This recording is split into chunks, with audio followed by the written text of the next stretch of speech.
With the students now hard at work on their compositions, Victoria Christian and perfume expert Keith Morris took us on a guided tour of the 3 Clive Christian perfumes, 1872, No. 1 and X. The Clive Christian perfume collection is a definitive collection. It is based on the traditions of the perfumery from the 1800s and the way that ladies and gentlemen in the day used perfume. So extraordinarily concentrated with an unprecedented quality and density to each ingredient. So you have something that stays very close to your skin, very discreet, and really becomes your invisible accessory. It tailors itself almost to your skin. So the collection that we have is really of 3. The first is called 1872, which is a tribute to the year that Queen Victoria gave her crown. Within 1872 you have the perfume for the lady or for the Queen and perfume for the gentleman, the King. And really they are like 2 halves of the same circle, like a yin and yang. They work in harmony with each other. This is 1872 for women. We use the crown, which was given by Queen Victoria in 1872, on the top of the bottle, and the green glass is from the Edwardian period, and we use the same mould today that we used all that time ago. I'm going to spray the back of your hand. So in the first 5 minutes you get that wonderful smell of bergamot, lemon, fresh notes, very zingy notes. And then in the heart of the fragrance we use the fabulous Rose de May. Now Rose de May, or May rose in English, comes from Grasse in the south of France, and it's obviously picked in May, and it's a wonderful concoction, these wonderful roses. 170 rose heads makes the smallest amount of absolute oil, which is right in the heart of the 1872 for women. Combined with osmanthus, lily of the valley, purple violet and jasmine, you get a wonderful heart note which will come as you leave it on your hand in about 10 minutes time. In the base notes you've got patchouli, cedarwood, sandalwood and gum resins. So again, that won't come through until another 20 minutes. You need to leave that on for just a bit longer. And as I say, this is taken from the archives, so it's the nearest you'll get to something that Queen Alexandra might have worn when she was Princess of Wales in the 1890s. And that's the most traditional of our 3 fragrances and based on the traditional recipe. The second perfume in the house, again for the lady, for the gentleman, working together, is No. 1. And this is a new perfume in that it has no origin or no tail back to the 1800s, other than it's built in the same way. The same traditions are upheld, which is that triple extract, extraordinarily concentrated perfume, built in the traditional way of top notes, heart notes, base notes. So this is No. 1 for women by Clive Christian.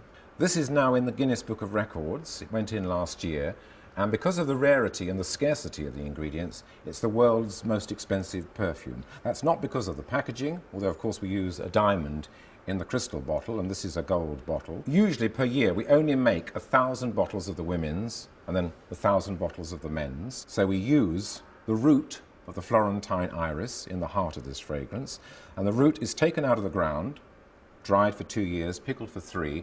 At the end of that you get the orris butter, which is a rich paste which smells of violets. Now that's in the heart of this fragrance, combined with jasmine, ylang ylang, rose, orchid and carnation.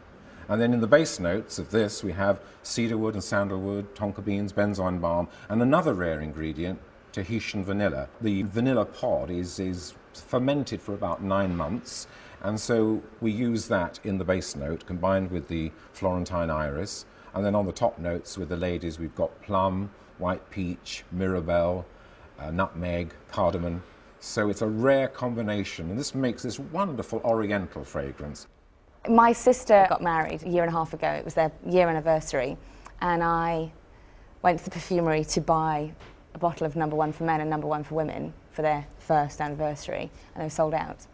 So they had to make do with X, which is the 3rd perfume, built in a totally different way. It's built with all the normal historic conventions of perfumery out the window.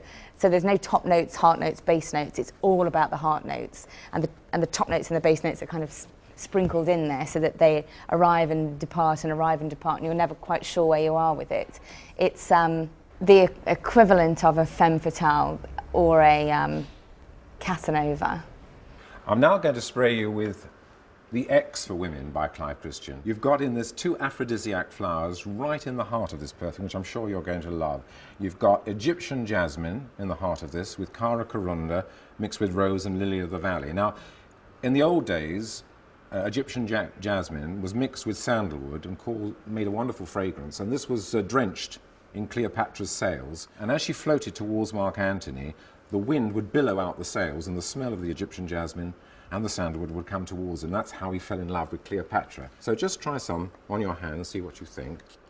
On the top notes, we've got bergamot, peach, rhubarb and pineapple. So if you smell it now, you'll get immediately the first notes, which are the peach, the bergamot, the rhubarb, very fresh, zingy notes again. Also, I must say, in the heart, you've got the orris butter. And then in the base notes, you've got these woody, spicy notes, and you've got the oak moss, which makes it a chypre. So it is a fruity chypre. With fragrances generally, I think it's quite interesting to combine the music with the fragrance, because obviously there are notes in piano, in any musical instrument, and there are notes in perfume. And always in perfume there are top notes, heart notes and bass notes. So I think in combining that fact with music is quite fun, because you can decide, do I have tinkly, citrusy, bright notes in the top? And then you know in the bass notes you've got soft, perhaps spicy, perhaps quirky notes in the bass. And then in the heart you can decide whether you're going to use the fabulous Rose de May and create a symphony of roses, or you can mix and match. I mean, it's great fun. I think really it lends itself to music.